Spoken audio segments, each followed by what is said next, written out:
The morning she left, the sky was ordinary.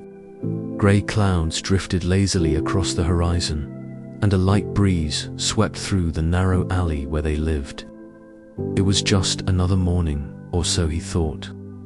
Nothing foreshadowed the storm that was coming, not in the sky, and not in the way she kissed his cheek on the way out.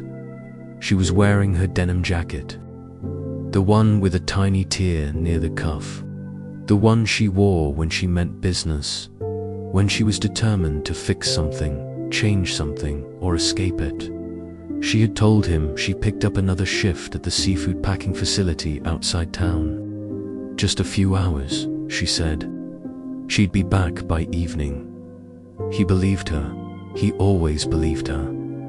At noon, he fed the boy half a banana and a spoon of rice. At 3, he changed the baby's diaper and laid him down for a nap. By 5, she still hadn't returned. By 7, he knew she wasn't coming back. He wasn't her husband. He never officially was. Just the guy who stuck around longer than the others.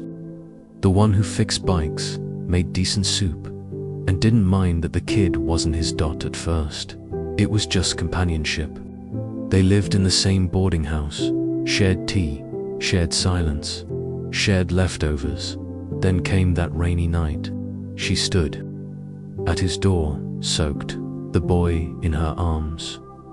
"I have nowhere else to go," she had whispered, and he had stepped aside. That was 2 years before she disappeared. The boy was 26 months old when she left, still in diapers, still clumsy on his feet, still calling everyone Ma. He stared at the boy that evening, sitting on the floor, surrounded by silence. No toys, no music, no television, just a toddler and a man who had never changed a diaper. Until 6 months ago, he thought of calling the police. He thought of walking out and never returning.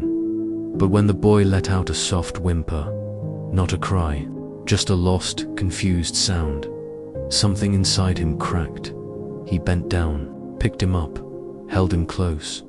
The boy smelled of formula and baby, powder and something else, something human and raw and fragile. He didn't know what he was doing. He only knew he couldn't let go. That night, he held the boy against his chest. Neither of them slept. He stared at the ceiling for hours, replaying conversations, small signs, her distracted gazes, her tired eyes, her sudden silences. He blamed himself. Maybe he didn't love her hard enough. Maybe he didn't see the signs. Maybe he was just too easy to leave. By dawn, the baby had finally fallen asleep on his shoulder. The man was still wide awake, hollowed out, but when the child stirred, reached up, and clumsily wrapped his tiny fingers around the man's ear, as if to anchor himself there, the man did something he hadn't done in years.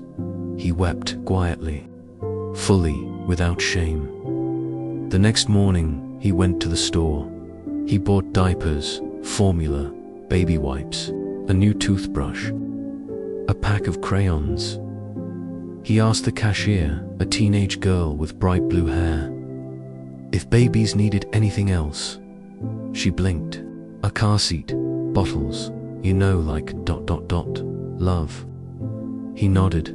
He had no idea what he was doing, but he was staying. Neighbors whispered. They said it wasn't his kid. They said he was a fool. They said the mother would come back eventually. Or not at all. He didn't answer. He didn't owe them answers. He cleaned the tiny room. He baby-proofed the corners. He learned to boil bottles and read bedtime stories. He worked longer hours at the garage, fixing scooters, patching tires. His hands were always greasy, his back always sore. But every evening, he came home to the boy. He cooked simple meals. He sang off-key lullabies. He whispered goodnight to someone who couldn't yet say goodnight back. Some nights, he dreamt she came back, that she knocked on the door, crying, apologizing, arms open. He hated those dreams, because every time he woke up, the boy was still there, and she was not. 3 months passed, then 6. He stopped, expecting her return. He started using the word, my son, when talking to the pharmacist, to the grocer, to himself. He never filed for custody, never asked for help. He just became a father, not by blood, but by choice. By staying, and on the boy's 3rd birthday, he lit a single candle on a pancake. He sat across the table, watched the child grin, syrup on his cheeks, and when the boy shouted, Papa, for the first time, the man smiled, because that word, that simple, sacred word, it was his now. Not because he earned it, not because he asked for it, but because he never left. And sometimes, that's what makes all the difference. It started with socks, tiny mismatched socks, scattered around the apartment, under the bed, behind the fridge, even stuffed inside his toolbox. Somehow, they ended up everywhere, just like the boy. He didn't remember the exact moment the child stopped being her son and became his. There was no announcement, no courtroom, no ceremony, just socks, and spaghetti-stained bibs, and nights of worry, and mornings of sticky hugs that smelled like toothpaste and hope. The boy's name was Max. It had been scribbled on a birth certificate he never saw, and whispered by neighbors who never cared. But he said it enough times that eventually the name stuck to his tongue like sugar. Max, put your shoes on. Max, don't touch that wire. Max, come here. Let me see that scrape. And eventually, my Max. He began keeping a notebook. Not for himself, but for the boy. He wrote down firsts, first full sentence, first nosebleed, first tantrum at the grocery store, first time he laughed so hard milk shot out of his nose. He recorded recipes, sketches of bedtime inventions they built together, blanket forts with secret tunnels, cardboard rockets with paper plate controls. Every page felt like proof that they were building something no court could certify, no neighbor could deny. There were hard days, of course. Max got sick. The man panicked. He rushed him to the clinic, still in grease-stained coveralls, sat in the waiting room, clutching a stuffed dinosaur. The nurse asked for the child's legal guardian. He said nothing. He didn't know what he was, legally, just a man with cracked hands and a heart that beat too fast every time Max coughed. The nurse saw his face and stopped asking questions. At the garage, his boss noticed the changes. You're late again. Max was sick. You've been distracted. I've been tired. You're not his dad, you know. He didn't respond.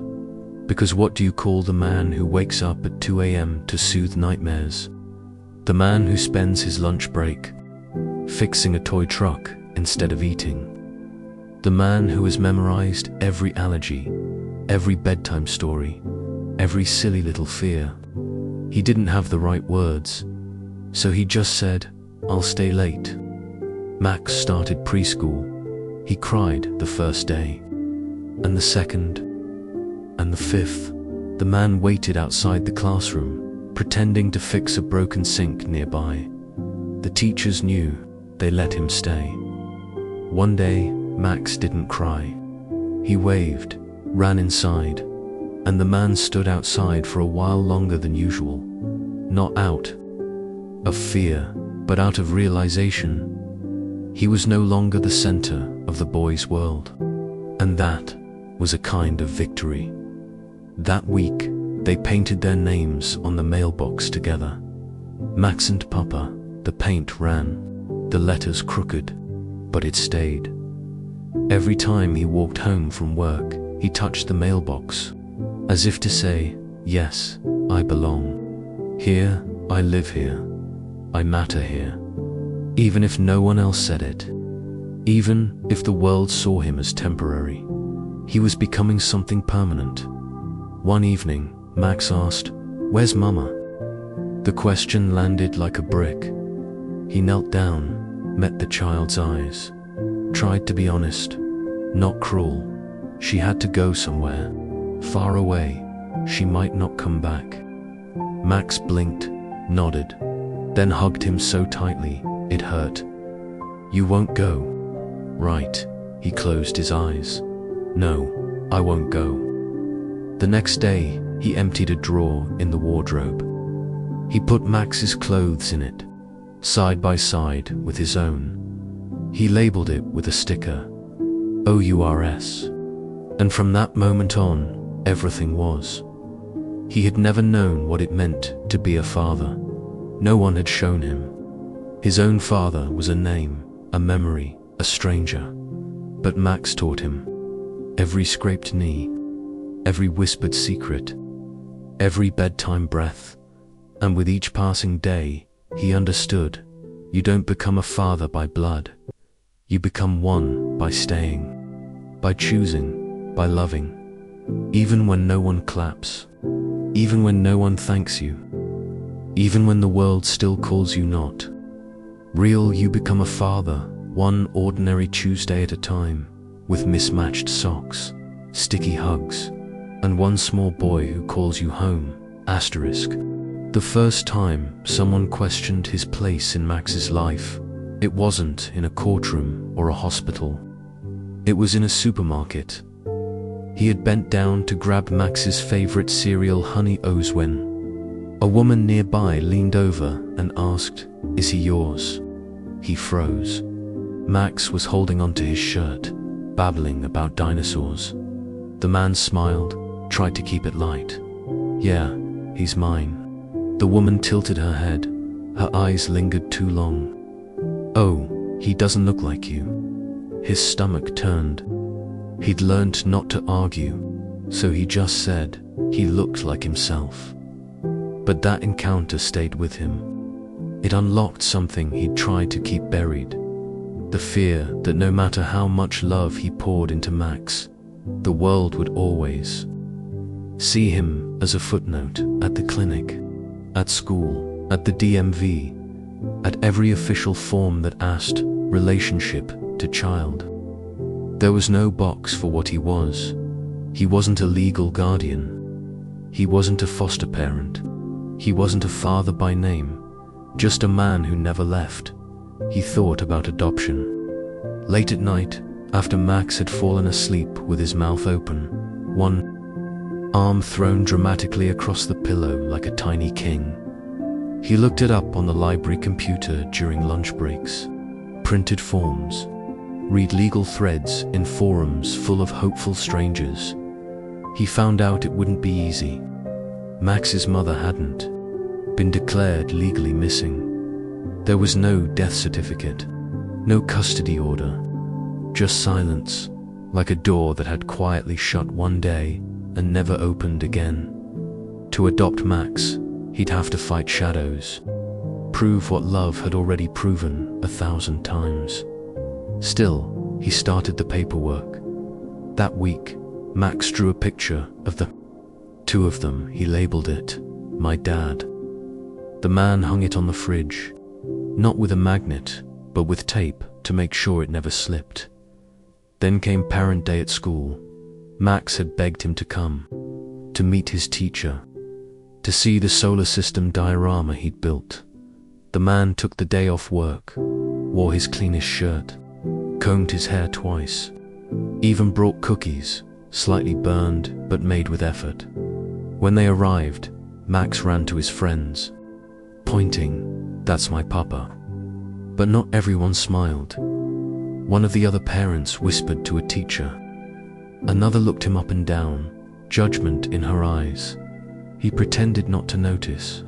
He focused on Max's joy, on the way he explained each planet with hand gestures and wide eyes. Still, on the drive home, Max was quiet. "What's wrong?" he asked. Max hesitated. Then, softly, Milo's mum said, "You're not my real dad."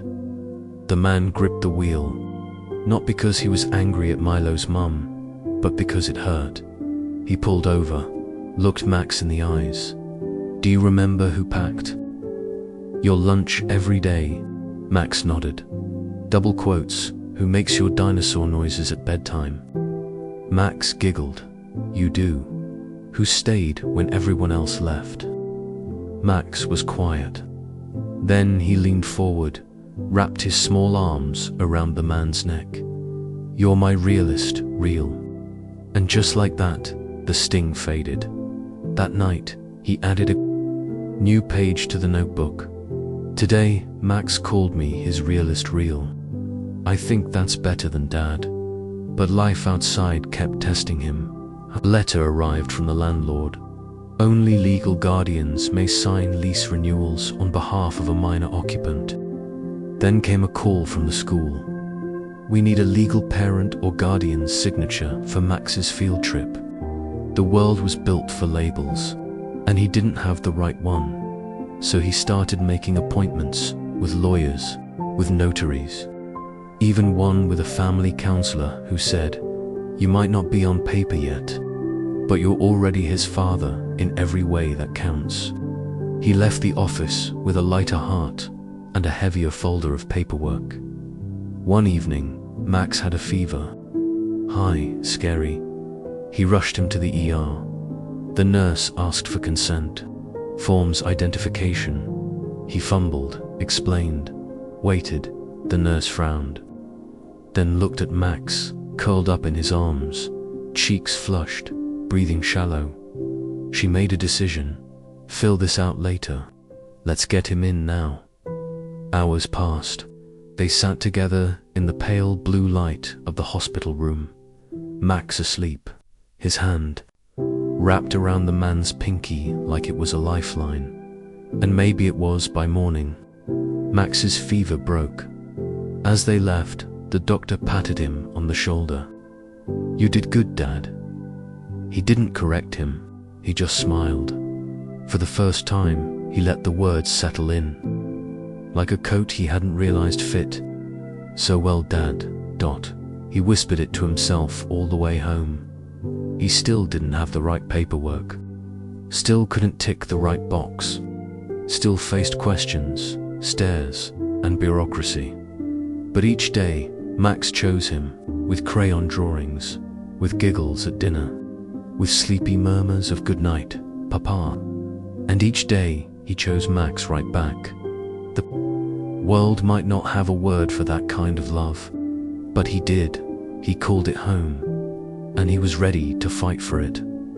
It started with a knock he wasn't expecting, a knock that didn't wait.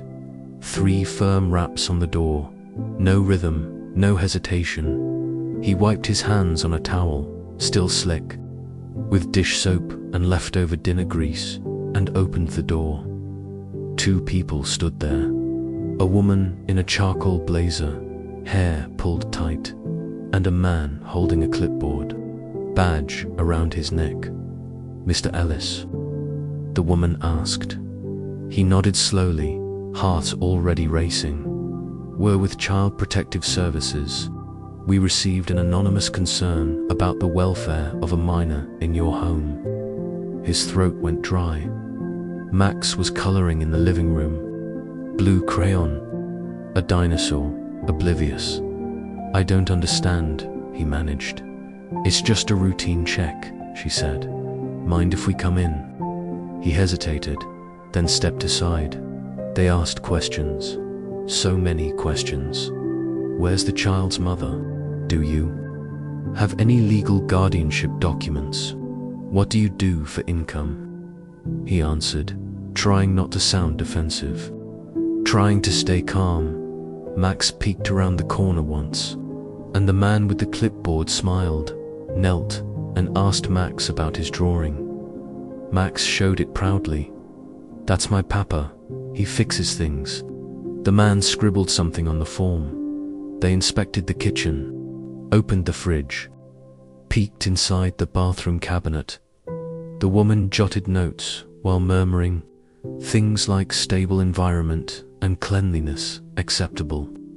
But then she paused at the bedroom, the one they shared. 2 beds, one small, one larger, both neatly made. "Do you sleep in the same room?" she asked. He nodded. "He has nightmares sometimes." She didn't say anything, just wrote more notes before they left. The woman handed him a card. "You'll be contacted within the next few weeks for follow-up," she said. "In the meantime, if you have any legal documents or proof of custody, it would help your case."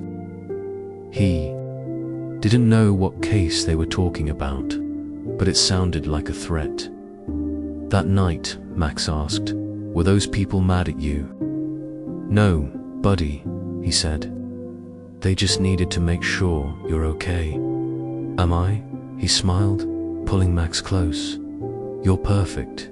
But inside, he wasn't sure if love was going to be enough this time. He couldn't sleep. He dug out every document he had: immunization records with his signature, school forms with his emergency contact info, a letter from the pediatrician calling him Max's primary caregiver. It still didn't feel like enough.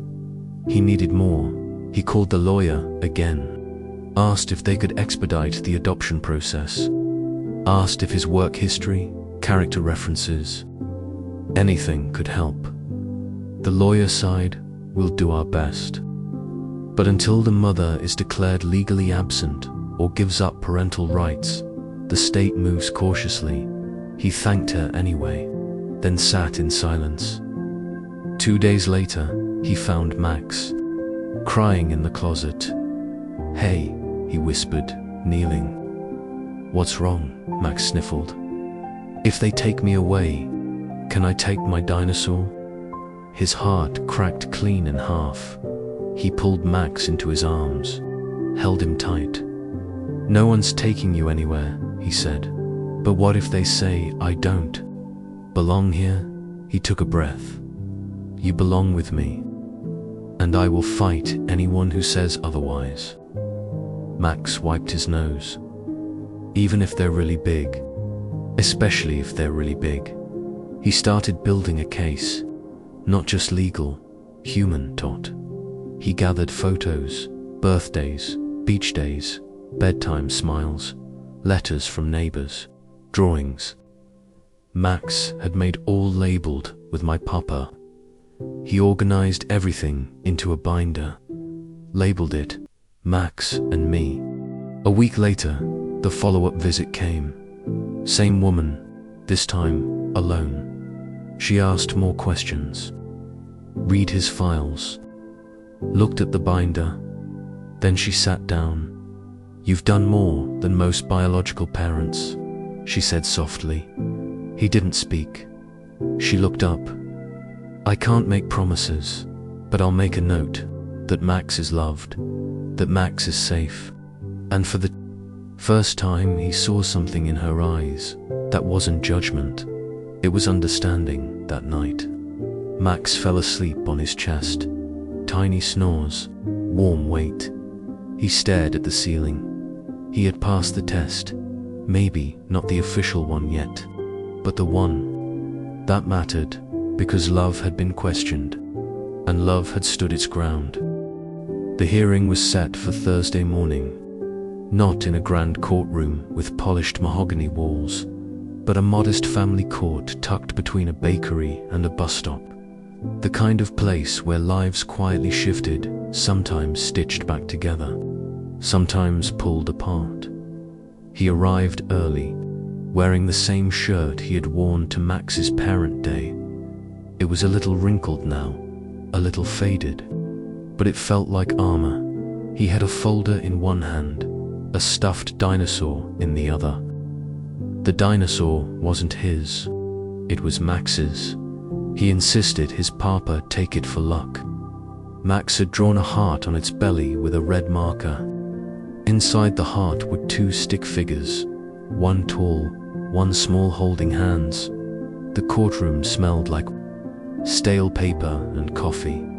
A clerk called out names. He sat on the left bench, knees bouncing, eyes flicking between the clock and the door. When they called his name, he stood, not tall, not proud, just steady. The judge looked over her glasses. "You're here to file for adoption?" "Yes, Your Honor, for Max." She nodded. "You're not related to the child by blood?" "No, ma'am. But I've raised him since he was 2. His mother, she's gone." A beat of silence. The judge scanned the papers. "We'll need evidence of continued care, school records, medical, consent, witness statements." He slid the folder across the table. Inside, pictures, report cards, notes from teachers, letters from neighbors, and at the very top, a drawing. Max's drawing. The judge paused when she saw it. Her expression softened for just a moment before she cleared her throat. Outside, it started to rain. He waited for the ruling with an umbrella in one hand and hope. In the other, it would take weeks, maybe months, but he didn't care. Because something had shifted in that room. He had said it aloud. In front of a judge. In front of the law. "I want to be his father." That night, Max asked, "Did it work?" He knelt down, took Max's hands. "Not yet, but we're getting there." Max looked disappointed, until the man said, "The judge saw your drawing." Max lit up. "Did she like it?" "She did." Max nodded, satisfied. "Then she knows you're my dad." A week later, Max had a nightmare, screamed in his sleep, clung to the man's shirt until it tore. He sat with him all night, rocking, humming, whispering the same sentence, over and over. "I'm here. I'm not going anywhere." There were more tests, background checks, a home visit. A social worker came by and opened every drawer, asked questions like, "Where does he sleep? What does he eat for breakfast?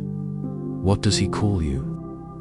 The man answered them all, even the ones that weren't fair, even the ones that hurt, because Max was worth it. On the day of the final ruling, he wore the same shirt again. Now it was fraying at the collar, but he didn't care. He brought Max with him. They held hands in the waiting room. Max whispered, "What if they say no?" He squeezed his hand. "Then we keep fighting." But they didn't say no. The judge looked at them both, then said, "From this day forward, you are legally recognized as father and son." Max didn't understand the legal terms, but he understood the hug. He understood the way his papa's hands trembled as they held him tight. Later that night, Max placed the dinosaur back on the fridge. Right next to the drawing, he added a date in the corner, and a single word written in crayon. Forever, the man kept the court decree in a folder. But he didn't need it to know he was a father. He knew it in Max's laugh, in the socks left under the couch, in the muddy footprints across the kitchen floor. He knew it every time Max said, "Papa, watch this," or leaned against him during movie nights. He knew it in the quiet, in the noise, in all the ordinary miracles of every day. He wasn't just staying anymore. He belonged, and Max did too, not by name, not by blood, but by the strongest bond there is. Love chosen, love proven, love promised. Years passed. The house didn't change much, still creaked in the same spots, still had the smell of engine oil and cinnamon toast, but everything else did. But Max grew tall, his voice deepened, his shoes got bigger than his papa's, but he still called him that. Papa, even when he could have just said Dad. Even when friends raised eyebrows or asked questions. Because to Max, Papa meant something no other word could hold. One afternoon, they found an old box while cleaning out the garage. Inside, Max's crayon drawings, old report cards, a faded photo from Parent Day. At the bottom was the letter. The one Papa had written years ago but never sent. He may not carry my blood, but every night I tucked him in. Every scraped knee I kissed. Every fear I calmed. Those are the ways I became his father. Max sat on the floor, quiet, reading it twice, 3 times. Then he looked up. I never knew you wrote this. I didn't think I needed to send it, Papa said. You always chose me anyway. Max went to college. Not far, just enough distance to grow on his own. They still called every Sunday. Still talked about stupid little things. Still ended every call with, I love you, Papa. Papa kept working in the shop. Refused to retire. Said engines made more sense than people. Until one day, Max came home with news. He was getting married. To someone kind. Someone who laughed at his dinosaur jokes and loved cinnamon toast almost as much as he did. He asked Papa to be his best man. Papa sputtered. You're supposed to pick a friend. Someone your age. Max just smiled. I'm picking the man who showed me what love looks like. The wedding was small. Sunset ceremony. Backyard. String lights. When Max gave his speech, he didn't talk about first love or soulmates. He talked about a man who stayed, who never needed a DNA test to know where he belonged. He held up the old drawing now framed. 2 stick figures, one big, one small, both smiling. My papa isn't my father by name. He's my father by every choice he made when no one else would. Later that night, after the dancing and the cake, they sat on the porch. Just the 2 of them, like old times. Max leaned his head on Papa's shoulder. Do you remember when I called you my realest real? Papa chuckled. Still, the best thing anyone's ever called me. Max took a breath. In a few years, when we have kids, I want them to know what kind of man raised me. I want them to grow up knowing that love isn't about who starts the race. It's about who stays till the finish line. Papa didn't speak. Didn't need to. He just squeezed Max's hand, tightly, gratefully, proudly, because, in the end, the greatest legacies aren't written in bloodlines or legal documents. They're written in laughter, in bedtime stories, in burned cookies and hospital rooms, in taped drawings and whispered goodnights. And sometimes, the man who wasn't supposed to be a father becomes the very best kind there is. The kind that stays. The kind that changes everything. The kind that, years later, gets called Papa, with tears in his eyes and love in every syllable, forever.